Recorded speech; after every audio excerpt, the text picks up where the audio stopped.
Um, Hello, guys. Short introduction to readings. Hopefully, it will work this time. Oops.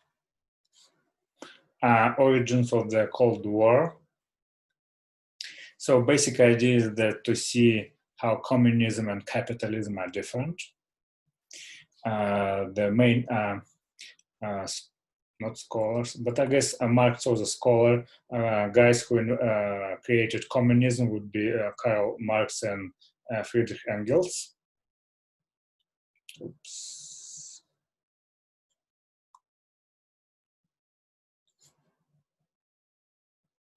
The main idea behind capitalism is that everybody owns something and they can make profit by owning something and invest more money in economic activities.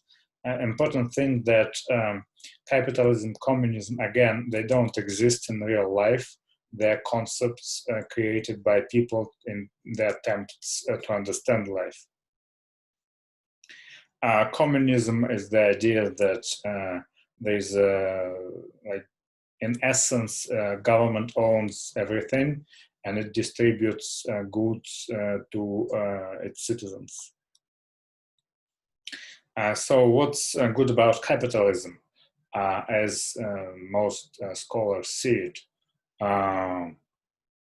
First, private property. You can own something and increase your property. First, if you work harder, if you gain more marketable skills, you can make more money. Another thing is freedom of speech. You can say and not be punished. Another thing is ethnic diversity. In most capitalist countries, it's okay to be of different color, but of course, we are all aware of Black Lives Matter movement, so it's not always the case.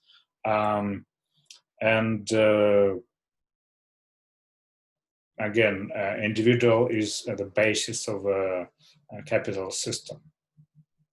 What's really bad about capitalism? Obviously, lots of people are poor and they have no way of improving their life conditions. Not many people, at least in America, it's a huge problem. About 30 million people, they don't have access to healthcare services. And in case Supreme Court will say that ACA is unconstitutional, even more people will lose access to healthcare. Another thing is when you have capitalism, some companies become really big. For instance, like Microsoft, Apple, etc., when they don't have meaningful competition. And obviously, a big division between people who are very rich and people who are very poor. What's good about communism? People are mostly equal. Even elites, they have a different level of consumption, but still it's nothing like elites in capitalist countries. Everybody has work, some kind of work, there is no unemployment. And in communist countries, healthcare is available to all people. It's another question about the quality of that healthcare, but basic services, for instance, I have been raised in Soviet Union and then in Russia, and we still have access to universal healthcare. It differs across different regions of Russia. In some places it's better, in some places it's worse, but basic things like dental services, eye care, it is covered by national health insurance. And most importantly, I guess for many people, higher education is free. I'm product of that system. Without free higher education I got in Russia, I would not be able to be here now. What's really bad about communism? Obviously, a dictator, if that dictator is going crazy, that dictator can do a lot of horrible things, like, for instance, Joseph Stalin in 1930s killed hundreds of thousands of people during mass terror. Another thing is you cannot say what you think in a communist country in public. You will probably get prosecuted. Another thing, there is no private property. You cannot own anything. But for instance, in Soviet Union, people who lived in their apartments, it's kind of quasi ownerships. If you live in that apartment, you get it from the government. You are not getting kicked out of that apartment. Basically, it's you can use it. Origins of the Cold War, basic topic. Why it happened. And some things to think about, who and when. So two major countries, United States and Soviet Union, and after the end of the World War II.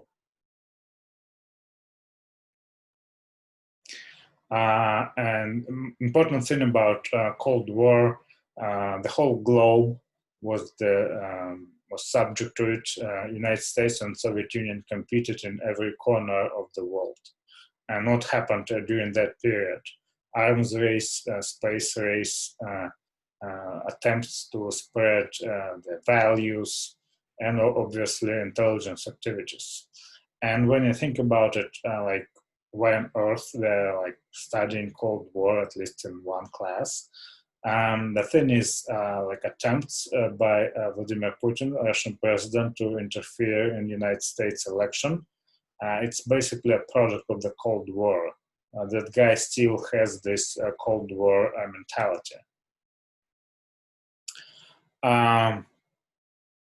This is the problem with communism for Americans in those years.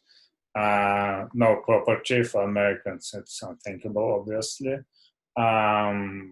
Things like freedom of speech and also spread of communism. Things about Cold War that Soviet Union and United States have like had very different economic and political systems. How it's originated?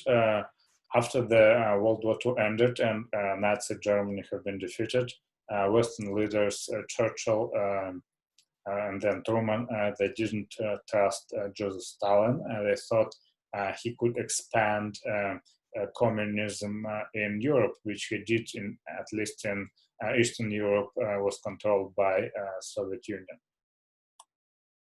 And Joseph Stalin had this paranoia that American and British allies, they didn't share all the information they had during the Cold War.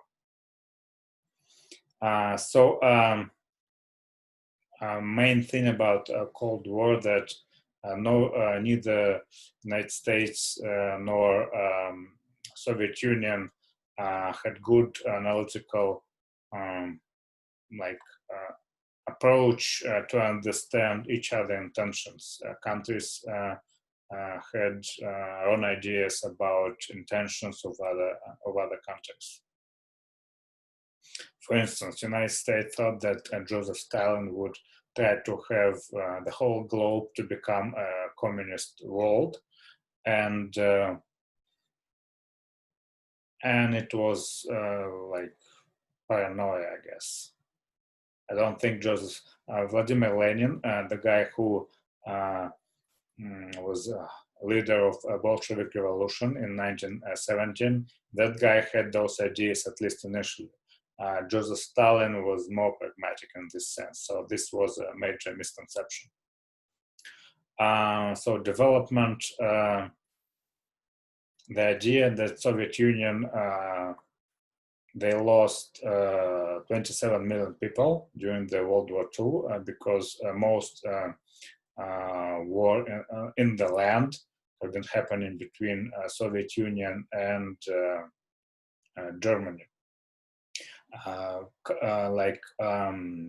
UK British Empire at that time and United States. They led war in mostly in like oceans, and obviously when you have a ground war on the land and when you have a war in ocean, it's a different number of people who participate in those wars, and that's why United States and UK lost much fewer people than Soviet Union. So Soviet Union thought that after losing so many people in the war, they should get something for it. And